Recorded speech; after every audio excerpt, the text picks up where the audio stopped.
अब ये तो सभी जानते हैं कि 1608 में ब्रिटिशर्स का इंडिया आना हुआ था ट्रेडिंग के पर्पज से। 1757 में बैटल ऑफ प्लासी के बाद उन्होंने इंडिया में रूल करना स्टार्ट किया और उनका रूलिंग 1947 तक बरकरार रहा।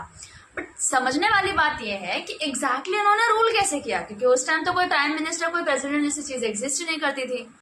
एग्जिस्ट नहीं करता से मेरा मतलब यह है कि उस समय इंडिया में कोई प्रेसिडेंट या प्राइम मिनिस्टर नहीं होते थे। तो बताइए सबको कि रेगुलेटिंग एक्ट 1773 के तहत लंदन में बैठे कोर्ट ऑफ डायरेक्टर्स ये डिसाइड करते थे कि एग्जैक्टली किसे बंगाल का गवर्नर जनरल बनाना है जो ब्रिटिशर्स के रिप्रेजेंटेटिव की तरह वहां काम करेगा। क्योंकि उस टाइम पे ब्रिटिशर्स ने इंडियन सब कॉन्टिनेंट को मेजरली 3 प्रोविंसेस में डिवाइड किया था। वेस्ट में बॉम्बे प्रेसिडेंसी, साउथ में मद्रास प्रेसिडेंसी और ईस्ट में बंगाल प्रेसिडेंसी। और जो बंगाल प्रेसिडेंसी का गवर्नर होता था वही इन तीनों जगहों का हेड होता।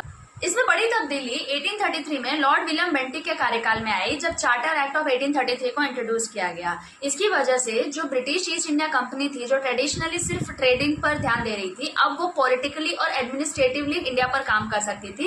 साथ ही साथ अभी तक जिसे हम गवर्नर जनरल ऑफ बंगाल कहते थे, अब उसे हम गवर्नर जनरल ऑफ इंडिया कहने लगे। 1857 के रेवोल्यूशन के बाद तो सारे एडमिनिस्ट्रेटिव और political rights east Indian company से लेकर के मोनार्क ने अपने अंडर ले लिया और जो गवर्नर ऑफ इंडिया की पोजीशन थी उसको चेंज करके उसे वाइसराय ऑफ इंडिया का नाम दिया गया और वो डायरेक्ट मोनार्की के अंडर एज अ रिप्रेजेंटेटिव का काम करता। साथ ही साथ ब्रिटेन के पार्लियामेंट के कैबिनेट में एक नया ऑफिस सेटअप किया गया जिसका नाम the secretary of state for India रखा गया, जिसे असिस्ट करने के लिए 15 मेंबर की एक काउंसिल बनाई गई। अब आप नीचे कमेंट सेक्शन में ये लिख करके बताइए कि इंडिया को 1947 में आजादी किस एक्ट के तहत मिली थी। और हाँ, अगले वीडियो में हम 1773 से लेकर 1947 तक आए हुए कुछ इंपॉर्टेंट गवर्नर जनरल और वाइसराय ऑफ इंडिया के कार्यकाल और उनके कामों पर चर्चा करेंगे। तो बने रहिएगा जरूर। तब तक के लिए धन्यवाद।